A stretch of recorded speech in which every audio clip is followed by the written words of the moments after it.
Bangladeshi illegal immigrants. Bangladesh will take due action in this regard.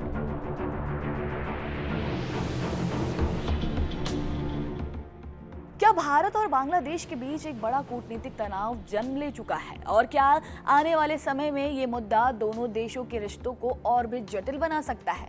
पश्चिम बंगाल विधानसभा चुनाव के नतीजों के बाद जिस तरह से घटनाक्रम तेजी से बदल रहा है, उसने कई सवाल खड़े कर दिए हैं। एक तरफ भारत का सख्त और स्पष्ट रुख, तो वहीं दूसरी तरफ बांग्लादेश की बढ़ती चिंता और तीखी प्रतिक्रियाएं। आखिर ऐसा क्या हुआ कि अवैध प्रवासियों का मुद्दा अब सिर्फ प्रशासनिक मामला ही नहीं रह गया, बल्कि अंतर्राष्ट्रीय बहस का हिस्सा बन गया है? नमस्कार, मैं साक्षी सिंह और आप देख रहे हैं जी मीडिया का digital platform.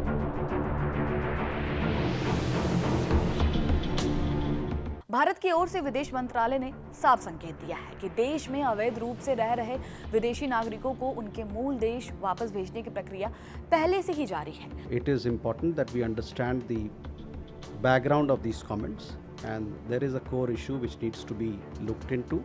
And I gave you details of the Bangladeshi illegal immigrants of whose data we have shared with the Bangladeshi side for their confirmation of their nationality, and we expect that Bangladesh will take due action in this regard, so that we can proceed with repatriation of illegal foreign nationals who are here in a smooth manner and as per established mechanisms.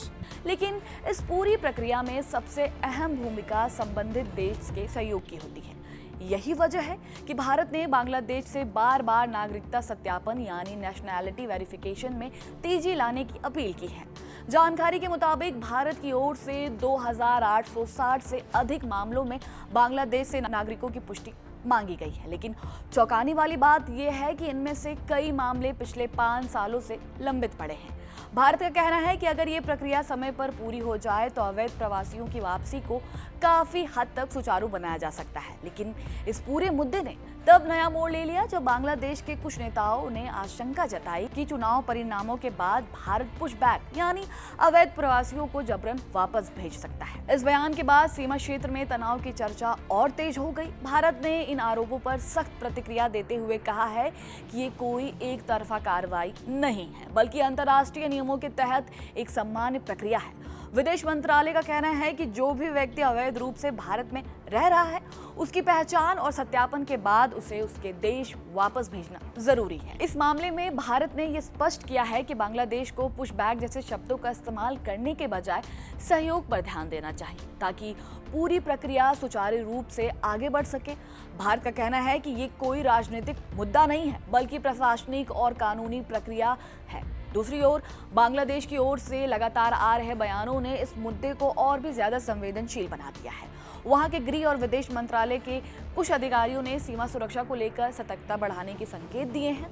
उनका कहना है कि वे किसी भी संभावित दबाव या अचानक होने वाली कार्रवाई के लिए तैयार रहना चाहते हैं। इसी बीच ये सवाल भी उठने लगा है कि क्या बांग्लादेश जानबूझकर नागरिकता सत्यापन की प्रक्रिया में देरी कर रहा है, या फिर ये सिर्फ एक प्रशासनिक ढिलाई का मामला है। भारत का मानना है कि जब तक ये प्रक्रिया पूरी नहीं होती, तब तक अवैध प्रवासी की वापसी को प्रभावी ढंग से लागू करना मुश्किल है। गौरतलब है कि हाल के वर्षों में भारत और बांग्लादेश के रिश्ते कई मोर्चे पर बेहतर हुए हैं। व्यापार, कूटनीतिक और सुरक्षा सहयोग के स्तर पर दोनों देशों ने मिलकर काम किया है, लेकिन घुसपैठ और अवैध प्रशासन जैसे मुद्दे समय समय पर तनाव पैदा करते हैं। हाल ही में उच्च स्तरीय बैठकों में दोनों देशों ने संबंध सुधारने और सहयोग बढ़ाने पर चर्चा की थी, लेकिन इसके बावजूद ये मुद्दा फिर से सामने आ गया, जिससे संकेत मिलता है कि कुछ संवेदनशील विषय अभी भी अनसुलझे हैं। अब सबसे बड़ा सवाल यही है कि क्या दोनों देश बातचीत और सहयोग के जरिए इस विवाद को सुलझा पाएंगे, या फिर ये मुद्दा आगे और गंभीर रूप लेगा। क्या सीमा पर तनाव बढ़ने की आशंका सच साबित होगी? इन सभी सवालों के जवाब आने वाले समय में सामने आएंगे, लेकिन फिलहाल इतना तय है कि ये मुद्दा केवल प्रशासनिक नहीं रहा, बल्कि एक बड़ी कूटनीतिक चर्चा का रूप ले चुका है।